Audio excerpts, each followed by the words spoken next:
Once again, it's Backstage Pass, the podcast. I need for you all to know that we have a dope artist in the building this evening. He's a legend in this hip hop game, an icon. He has one of the illest voices in the business. He also has made music that has stood the test of time. Music you all have heard playing at cookouts, family reunions, spades tournaments, HBCU reunions, and in nightclubs around the world. I want you all to help me welcome the Mecca Don, CL Smooth. Salute, brother. Yeah. Salute. All right. Salute, Yes, sir. Brother, I am happy to have you here at the podcast, man. Hey, finally we linked up. You know what I mean? Sir. Yeah. Backstage Pass. Backstage Pass, no doubt. So I'm just gonna say, like today is my birthday, man. Happy birthday, So brother. yeah, Blessings. thanks. Appreciate it. More life. Yeah, working on my birthday. Right. That's right. Yeah. They say when you do something you love, you're never working them. Exactly. That's true. Yeah. So I know you drinking your alkaline water. Mm-hmm. You know what I'm saying? Me and you, we two grown ass men, and on a strength again that it's my born day. Can we have a drink? Oh, of course. Yeah. Absolutely. No doubt. Okay, so I heard that you like that white Hennessy.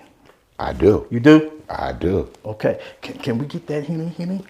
What? You got that right now? Oh, you wasn't playing. Okay. We got that Henny, bro. They say when you start strong, you end strong, huh? All right. Yeah. Okay. Yeah. Oh, it's still sealed and everything. Yes, sir. Yeah.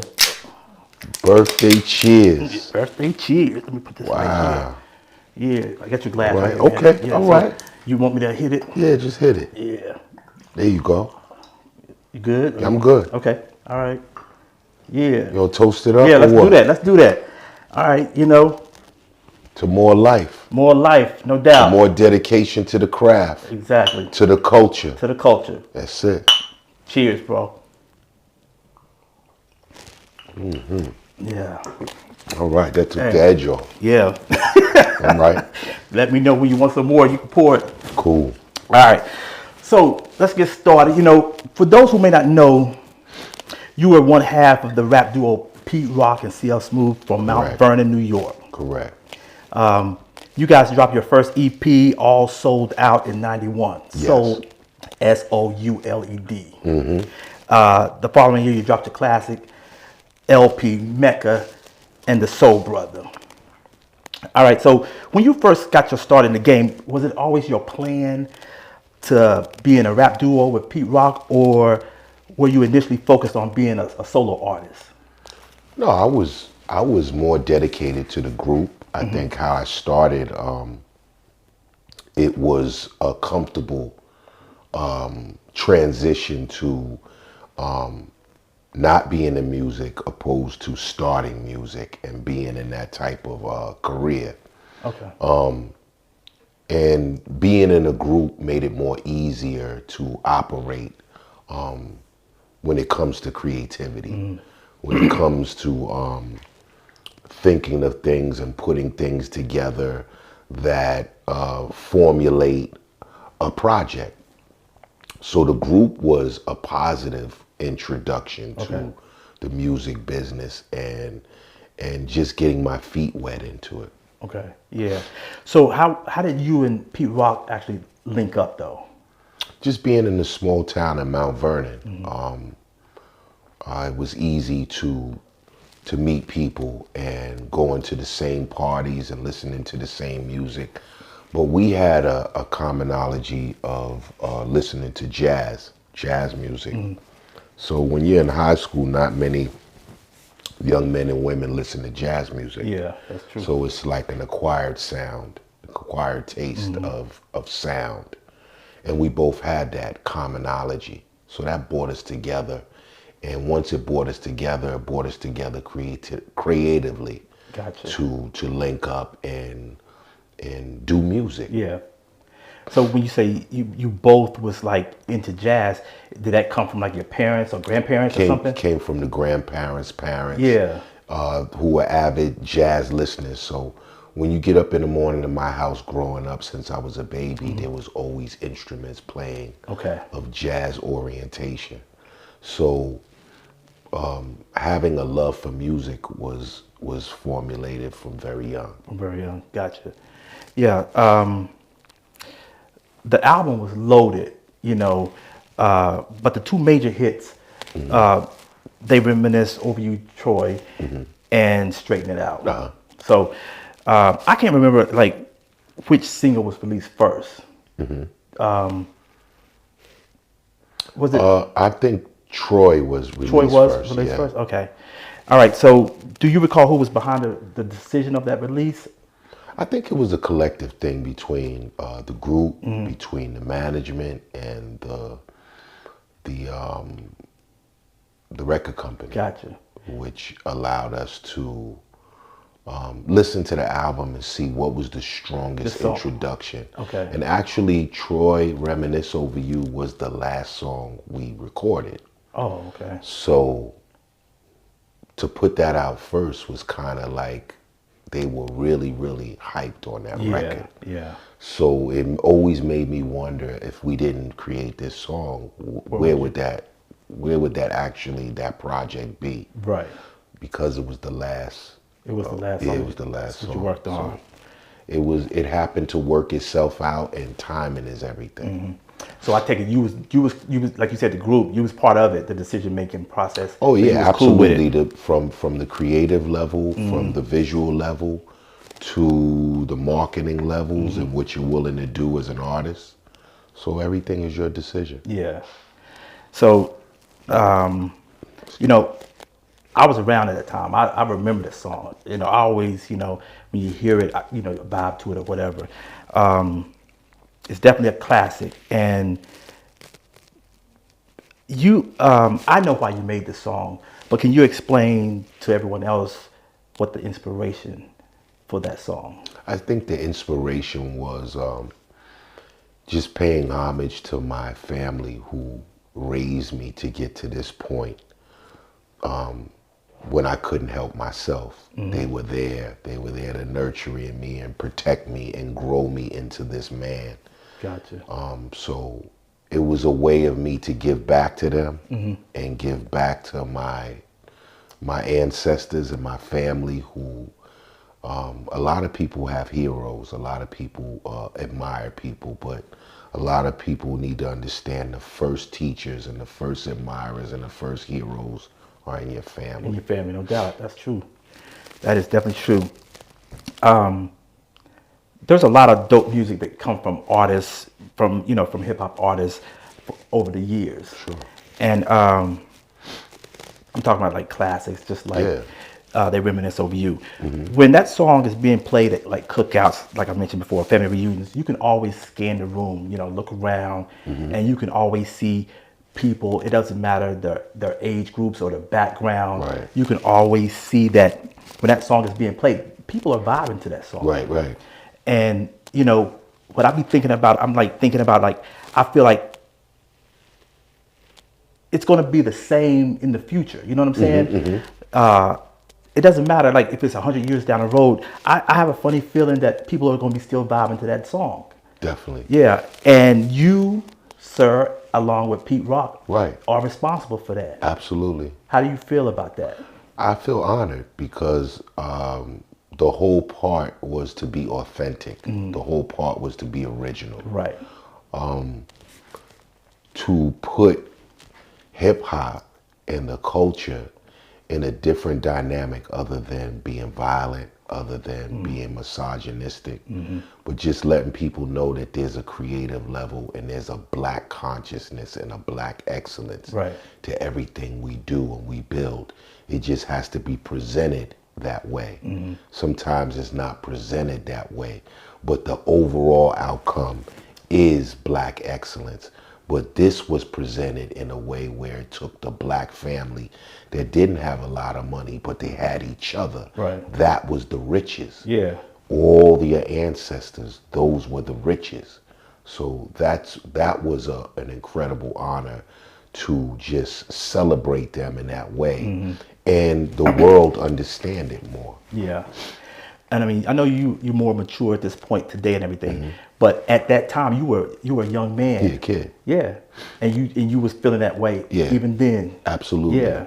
because it's all about growth. I think when we were young, we were striving to be men. And in striving to be men, you don't want to be a small or little or young or anything of that nature, thinking that you're young. Right. The whole purpose is to be a grown man and to be treated like Yeah. one.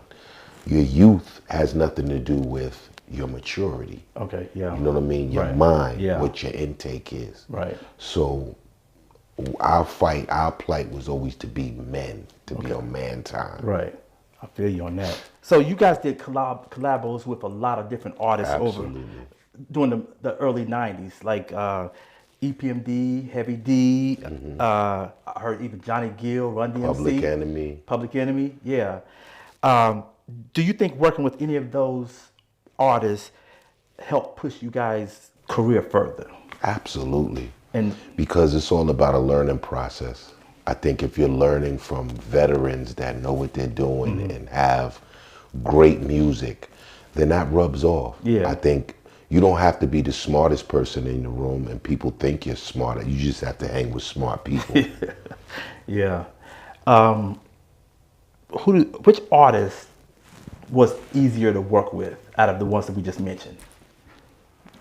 I think the easiest ones were the ones that made the most impact, which was Run DMC. They were because easier. It was just, you're in awe of them. Yeah. You're in awe. You can't believe that you're working with this type of group Right. that you grew up listening to. with no notoriety. Yeah. And now all of a sudden they're making you, they're stamping Yeah. you. And now you're officially a rapper, you're an artist. You've arrived. You've arrived Yeah, when no you doubt. work with them. So that's the first thing I felt, like I made it. Yeah. I think up until that point, I wasn't too sure. But when I got through that part of my career and working with them, Yeah. it was a unique session Gotcha. that made me really feel like I made it. Yeah, no doubt. So do you recall how that got, how y'all were able to, get that worked out to where you was to be able to, because y'all were on Down with the Kings, right? Right. Yep, and y'all got in the studio with them and everything. Because back in the day, people actually was in the studio. People were recording actually when you do together. features. Yeah. It wasn't flown over and Yeah. you fly your voice over and we do that. Right. So it was more an impressionable session where you're actually interacting, you're coming up with concepts, you're writing around each other, you're creating. See? So Yeah. it was a great experience for me because it just made me a more hungrier artist, a more intelligent artist, and something that wants to open doors for other people that way. Gotcha. I remember, because when they did the video, it was mad people in the video, Right. like other artists, like The whole game. Yeah, I think East and West. East End was like Eazy-E was even in that Right, video. right. And so, how was that though? Working with, just being on the set, dealing with all those different artists and everything. Like I said, it was an honor. It was a pleasure, and to be at that level, you knew there was levels to things. Exactly. So to see Eazy-E and Onyx and Puff Daddy there, Yeah. and all these great artists and KRS-One, it was just you knew you were amongst great people. Exactly. and great elevation. So to start your career like that way, and I knew God was good. Yeah. I knew God was good. And cause like I take it you probably was in high school when Run DMC first came out. Maybe a little bit before that. A little bit before that, I would okay. think elementary school. Oh, word? Okay, Like, yeah. Elementary, first hearing Sucker MCs. Yeah. I remember being maybe in 4th grade. That's crazy to be able to, know them as artists, look up to them, listen to their music, and then be able to work with them when you became. Like I said, Yeah. it was a dream come true. It's like being a basketball player, and then you work really hard, and you get to be on the highest level, but now you're playing with Michael Jordan. Exactly. So, that's what I consider them, the Michael Jordan Of the game, yeah. of the game. No doubt. And so the second album, The Main Ingredient, that was dope too. So while recording it, did you have any idea that it would be like the last full-length album that you and Pete Rock would actually record? No, I didn't. You didn't have any clue? I didn't have an inkling because during the process of creating it, you have to be together, you have to be one. So in creating that, we were so enthralled in the creativity and grinding and making the music that we weren't thinking about disbanding. Yeah. At least I wasn't. Right, okay. Yeah. So like, even after you guys split, the two of you continued throughout the years to work with each other on, solo projects and did it seem like you were able to it seemed like you were able to knock out those single projects. Right. Work with each other to do True. those single projects. True. What made it so hard to actually get in the studio and knock out another dope album? I think business, creativity and business are two different things. So we can be creative together. We can agree on the creative part of the project. Right. But then there's the business side of everything. Yeah. Which you might not agree. You might be night and day. You Yeah. might be light years away from each other when it comes to the more you get into the business and the more you get settled into it and get yourself solid into it, it doesn't mean that you stay together. Right. Your passions might go elsewhere. Okay. My passions might go elsewhere. Yeah. So it's a matter of what you want out of life, not what you want for me. Yeah. But what you want out of life. So when you're young, you don't understand if it's not broke, don't fix it. Yeah. But every young man and young woman has their own path in life. True. Which sometimes you really don't understand. But as you live life, you understand people have choices. And though they may not be in your favor, they're choices. So this is something we have to live with, and you have to live with your choices. And that's where it developed the consciousness of togetherness and disbandment. Gotcha. What was it like, to tour and perform for your fans back in the early 90s? Like, what was it like, I mean, it was a dream come true. You got to think you're coming from nothing to something. You're coming from a thought to a dream to a reality. So to see everything that you want come into fruition, everything that you want come to life, is a dream come true. I mean, you couldn't ask for anything more better than that, because everything you put in, you got out of it. Right. And, you guys were, you were from Mount Vernon, New York, but still it's New York. It's still up top. Sure. And everything. But you perform for New York. New York people, they know the sound and everything. But, when you were touring and you were in, like, down south or out west, to see people from different places really, rocking with you all, and then even outside of the United States, you done toured in other countries, the whole world. Well, being universal and having universal music, because a lot of artists, they compartmentalize themselves and pigeonhole themselves into a certain sound, into a certain audience, into a certain genre of music, which doesn't allow them to be international.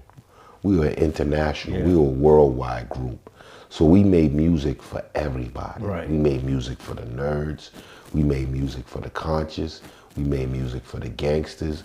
We made music for the negativity, for the positivity. we gave everybody a voice. Gotcha. Yeah. And we touched on every topic because our point was to get out of the ghetto, not go back in. Yeah. Yep. Speaking of performing and everything, what would you say is the difference from performing back then to actually, compared to today? Well, performing back then, everything was new. Everything was an experience. Now it's a job. It's a motivational tool. It's something that you've grown into. It's just like having to be comfortable in your skin in your life. In the beginning, you're trying to find yourself, so to speak. It looks like you found yourself, but your life has to match your music. So in order to find yourself as a young man, you have to go through things. Now in today's society and doing my music, we've been through something. So 10 toes down, we have the experience that all we need to call this a job and treat it like a job and be serious about it. Whereas opposed in the beginning, it was an experience. It was an experience, yeah.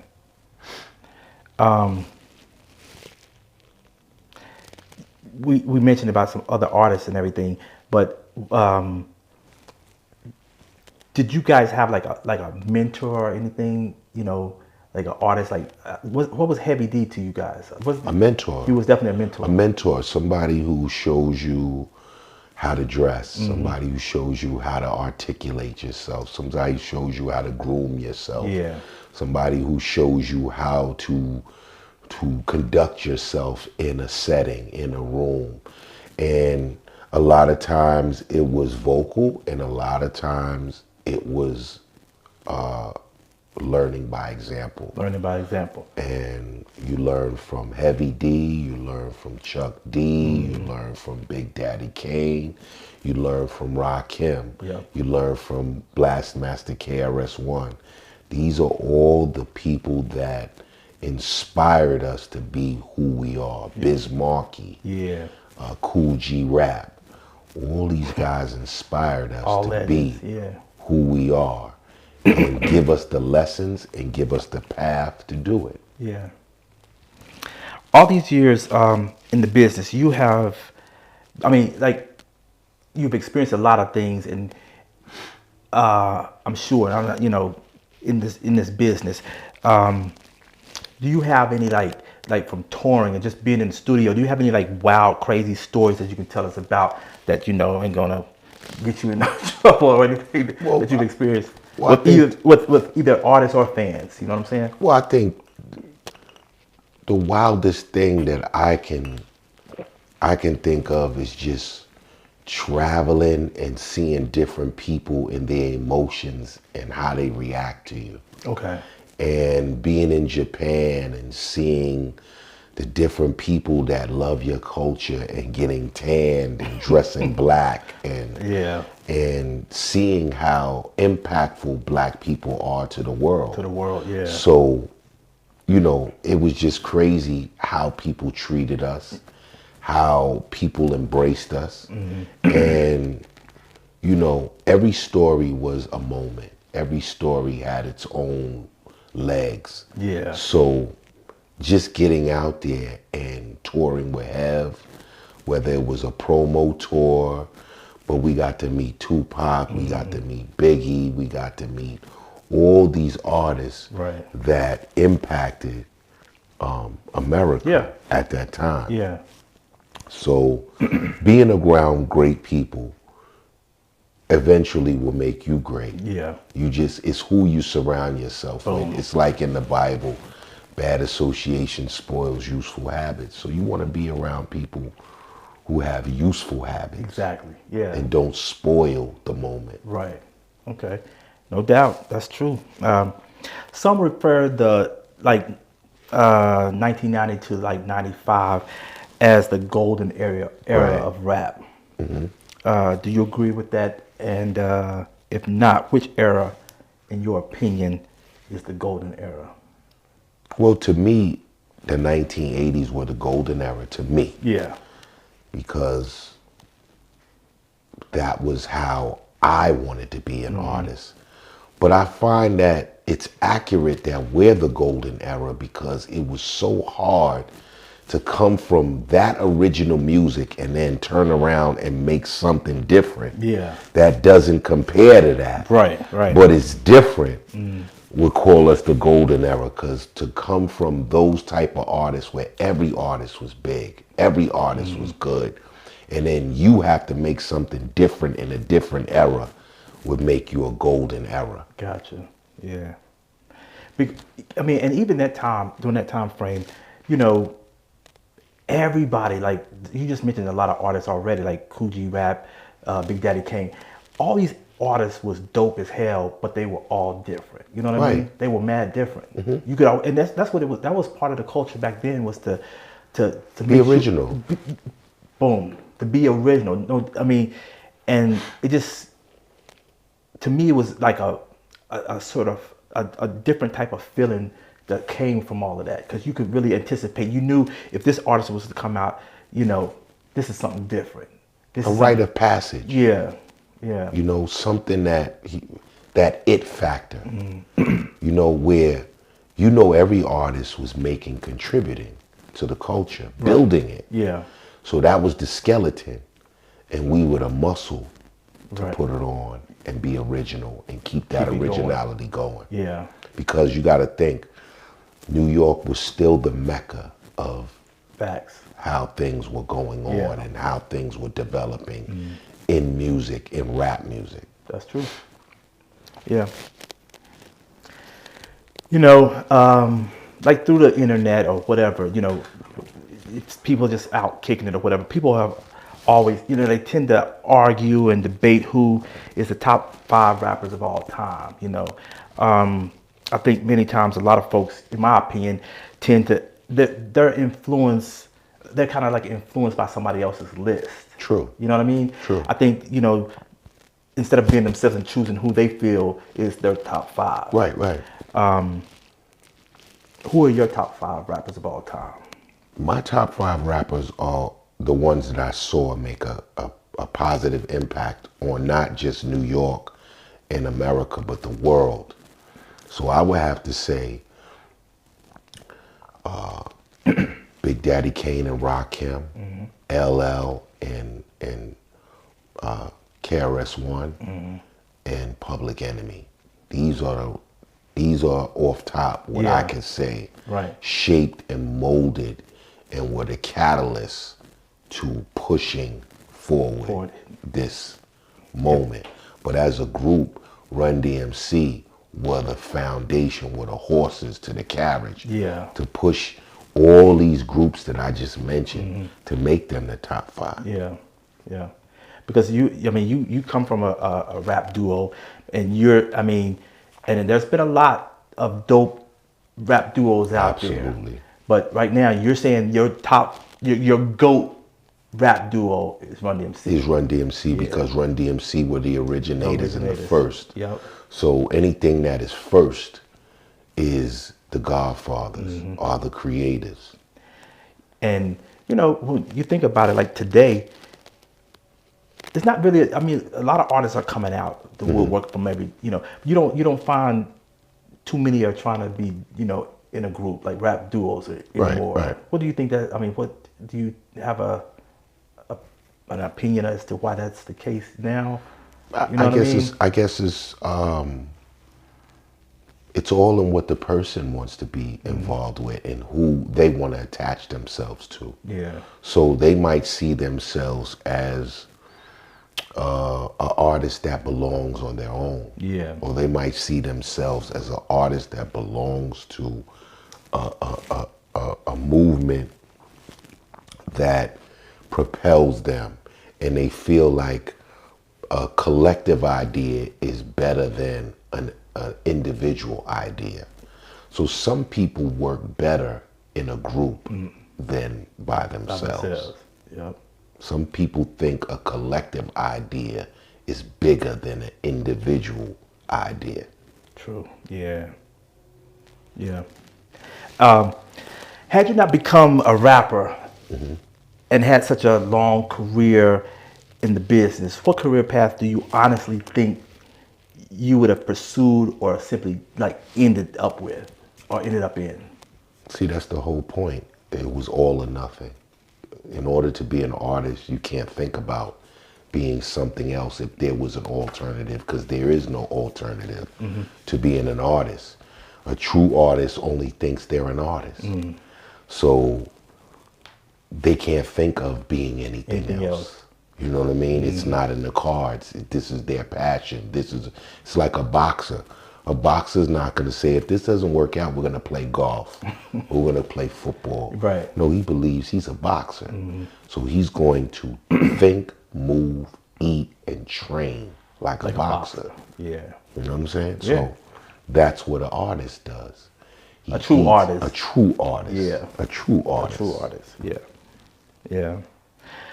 You know, over the years, you've released a lot of solo joints and joints with a plethora of artists featured. Yeah. Basically, you know, too many to name, but is there an artist that is no longer here that you wish you could have actually gotten to the studio and cooked something up with? I would have to say Bobby Womack. Bobby Womack. Yeah. For real? Yeah. I would have to say I Bobby didn't expect Womack. that, bro. I like Bobby Womack. Okay. Where do we go from here? Yeah. And just that whole vibe. But I like creative people. Yeah. So, you know, that's who I would sit down and talk to. Bobby Womack, no Yeah. doubt. So I take it you listen to his music. I listen to him even now. avidly, yeah. Okay. It's a motivational tool. Okay. Like I could sit back, it'll soothe me, it'll hype me up, it will make me think, it will make me cry, it will bring me back to the times where we were truly rich with family and they were here. You know, I mean, to me, like with hip hop though, you know, it seemed like it's like with some, it seemed like it's when you older artists, some people feel like they, you know, if the artist was back in the 70s, the 80s, Yeah. some people lose them. They don't want to listen to the older music. You know what I mean? It seemed like that to me. Like a lot of the younger people. Okay.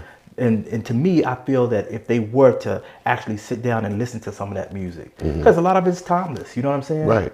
They would gain more, Soul. yeah, you know what I mean? Right. Because we black people, we so damn talented. And we have so much soul and depth, Thank you. but yet there is a shallowness to what your intake is and who raised you. Yeah. So I can't blame a kid for not knowing Bobby Womack when he was raised off of something else. Yeah. Yeah. So, but if he's mature enough and he's open to life, Yeah. then those are the things that he truly will discover. Right. Because Yeah. some Seek people it out. listen to music and some people are listening to music. Gotcha. Yeah. You know what I'm saying? Yeah. So there's a difference. Yeah. And like you said, seek it out. It's about knowledge. It's about acquiring culture and carving yourself out to be a man. That's all a part of your manhood. Yeah. Is knowing the past. Is knowing what men did in the past and what were their mistakes. Those are the best lessons. Yeah. Yeah. Yeah, true. What do you think is the biggest difference with the rap game today compared to when you were introduced to it? Well, we were kids in the street as little gangsters trying to be men and businessmen. And now these kids are trying to be, they're businessmen and now they want to be gangsters. So they're going backwards instead of we were pushing to get out the ghetto and they're getting millions of dollars and going back to the into the ghetto. ghetto. So it's a different mentality now. Yeah. And different direction of where we're going. Yeah. So it all goes back to teaching. It all goes back to the lessons of when we were growing up, the older guys were schooling us. Right. And now the older guys can't talk to these young guys. because you're giving they have a lot more than you. And if you're not learning by example, and you're not the type of guy that can show them rather than tell them, they don't want to listen. They don't want to listen. You know, they don't want to listen. You can't show them. Yeah. Right. If you don't have as much as them, right, or somewhere along the lines where your life, it has some special value to it, they're not listening to you. Yeah, who are you?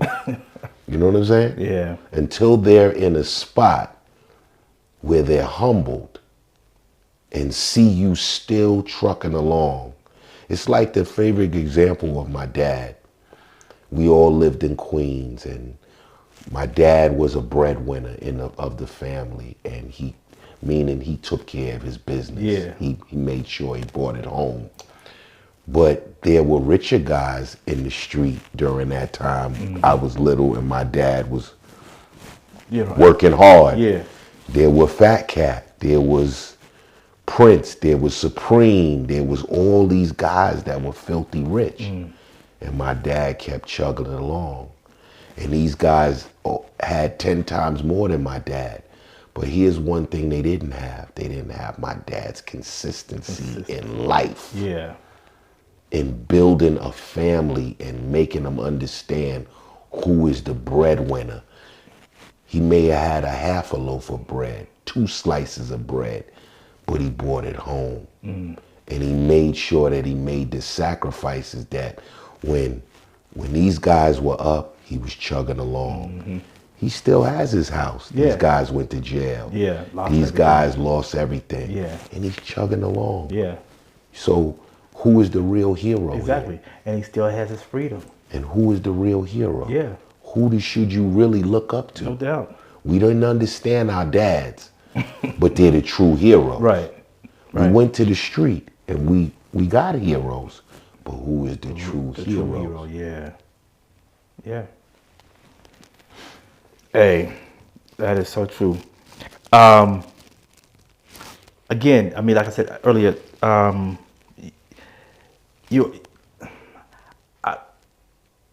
you see people in your neighborhoods like that. But do you think that a lot of these younger people, I know they see the people in their neighborhoods, but we also glorify some of this stuff in like movies. Sure. And so they gravitate towards it because of movies or, influence. Yeah, yeah. And because like even now, like with some of the music, it's real. It's like dangerous, man. You know what I mean? Like true. Even though we hardcore rap was even back in the day when you guys were out there, but like to me, it's a lot of rappers. A lot of these young rappers, they in jail right now. Well, because they're tapping into the demonic side of it and not the soulful side of it. See, when you don't have a soul, then where's your direction? Yeah.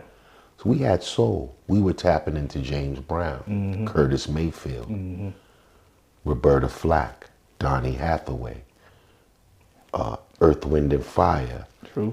We were tapping into the soul of what the music was representing.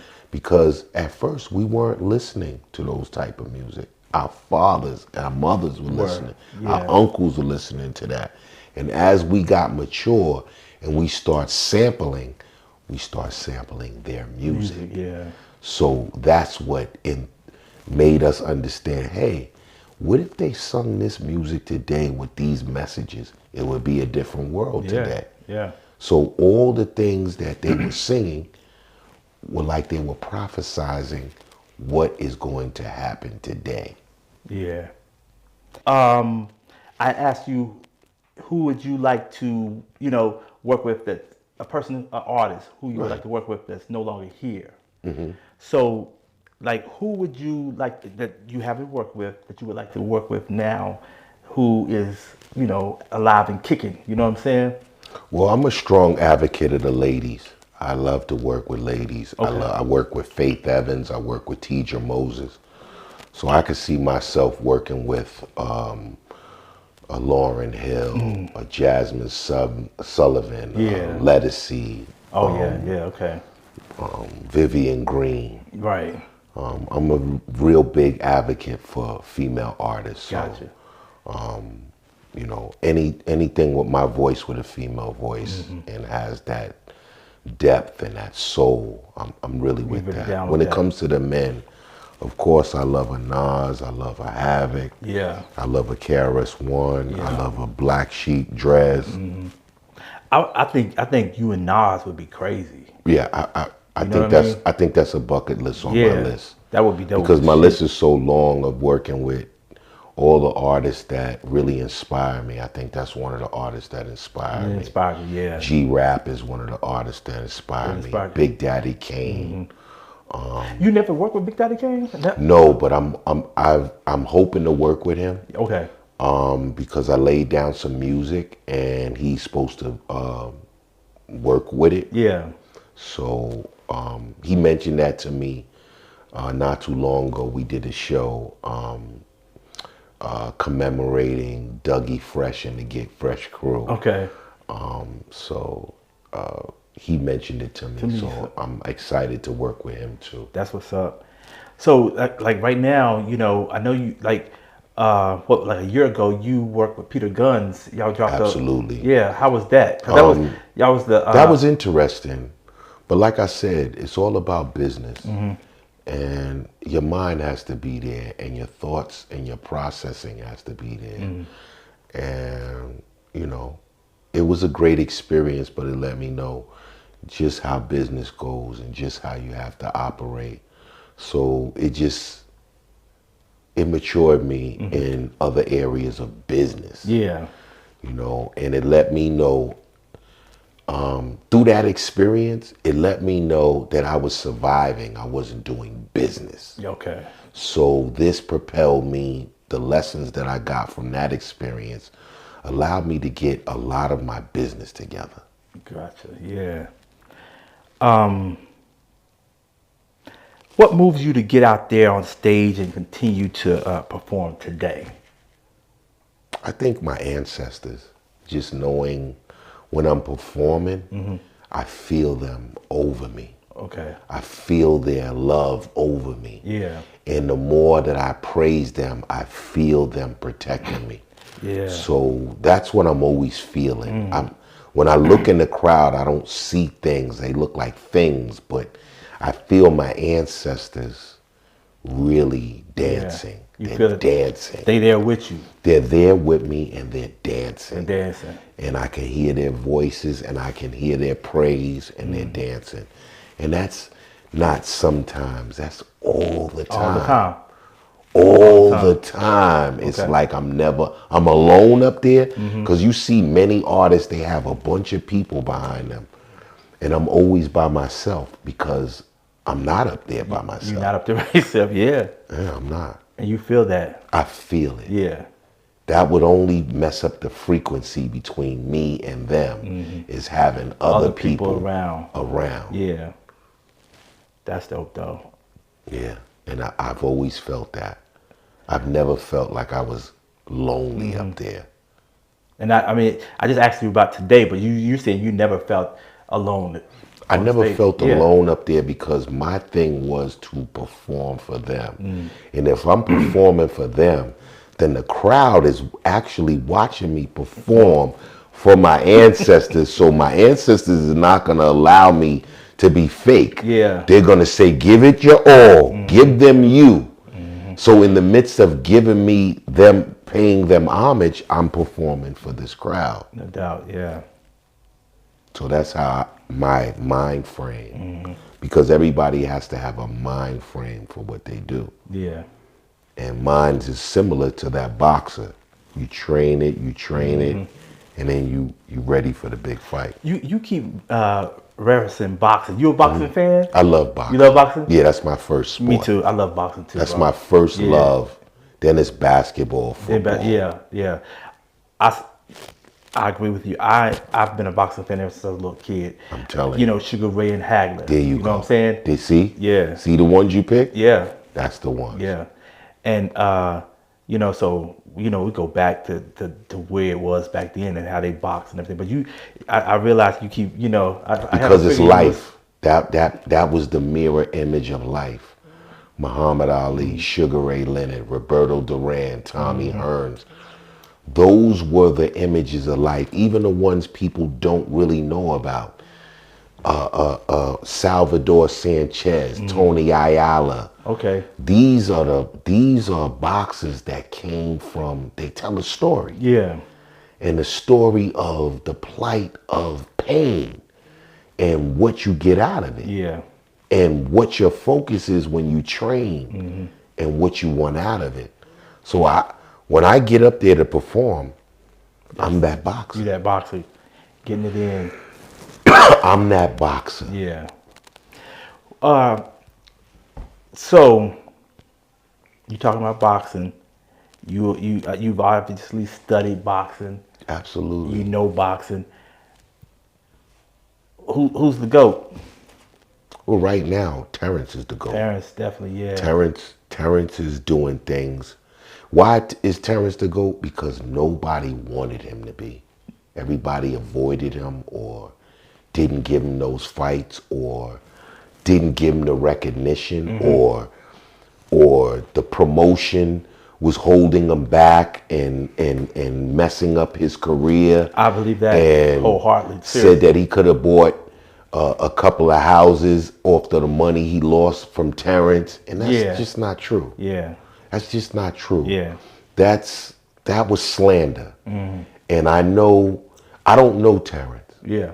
But you could feel Terrence, and you could feel how down to earth he is. Yeah. Even by the way he dressed. Yeah. He's a very humble man. Absolutely. He's a man that doesn't need much. Right. But he takes everything. Yeah. Yeah. You said the promotion, top rank, Bob Arum. Yeah. You know, to me, if you look at some of his fighters, I think he did the same thing with, we talk about Terrence Crawford, but he did the same thing with Timothy Bradley. Yes. Timothy Bradley was a dope fighter. I think he could have went further in. But Bob Arum has his preferences of how he operates. Right. You know, I come from the era of studying promoters. From, what's the guy's name that he didn't wear any shirt. He just wore I know you talk about. He just wore the blazer. Yeah, he was crazy. He was with Don King. It was Don King, and then when it was him. Yeah, but didn't he work with like Spinks? Yes, he passed away. He passed away. He's not living now. But I remember him. He is a part of my childhood. Yeah. And I got to get his name, and it's a shame that I don't know his name. About, yeah. You know, he's a promoter. Yeah. It was him and Don King. Right. Yeah. Okay. Yeah. Yeah. I knew you. So that's probably what you would have been if you hadn't become a rapper. You probably would have been a boxer. A boxer, if I could. If you could. If I could. Yeah. You know, because I always trained, and my friends always thought that I would be a boxer. Yeah. Okay. And I always that was my favorite sport. So I used to run with my dog, shadow box in the backyard. Yeah. As a little kid. Okay. But that's where impression came in. That's why I can get into the music, because I knew what impressed me. Kids are impressionable. Yeah. So you don't know who you're inspiring. And to talk to Sugar Ray Leonard's son and be cool with him, that's what life is all about.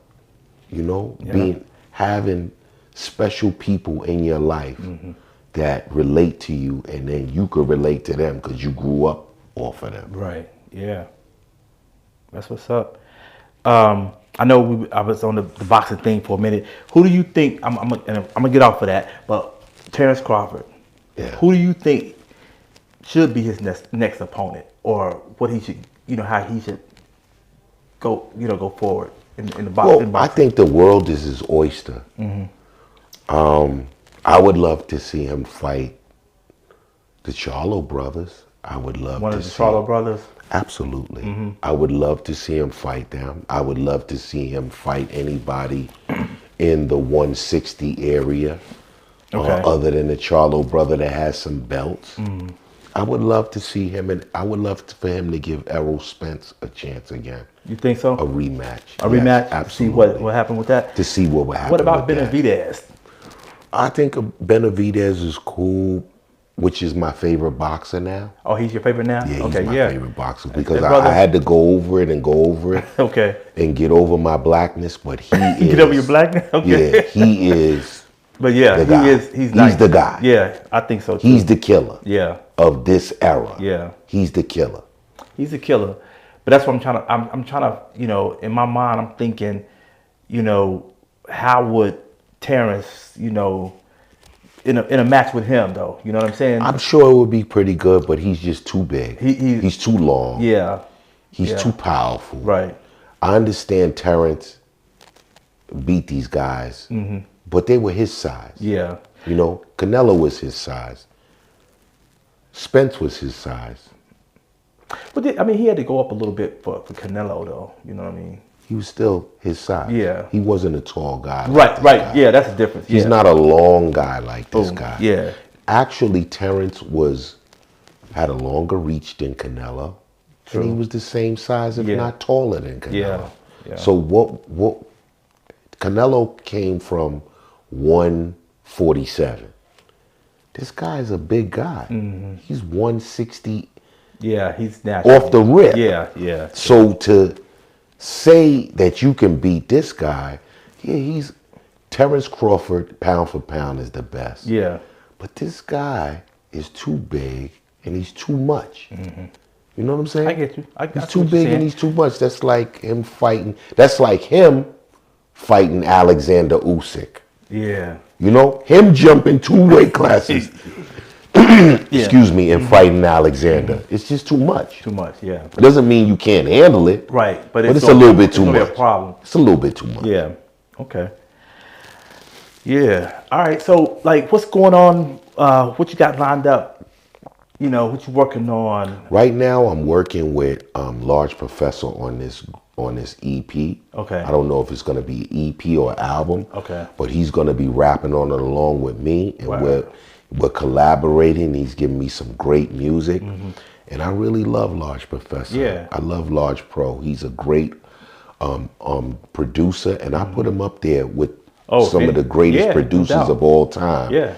If we're talking about any producer, I put them up there with them. Yeah. There's no way that they can be as good or better than him. Yeah, he's dope. He's a dope producer and artist. Yeah. So that is one of the projects that I'm working on. Okay.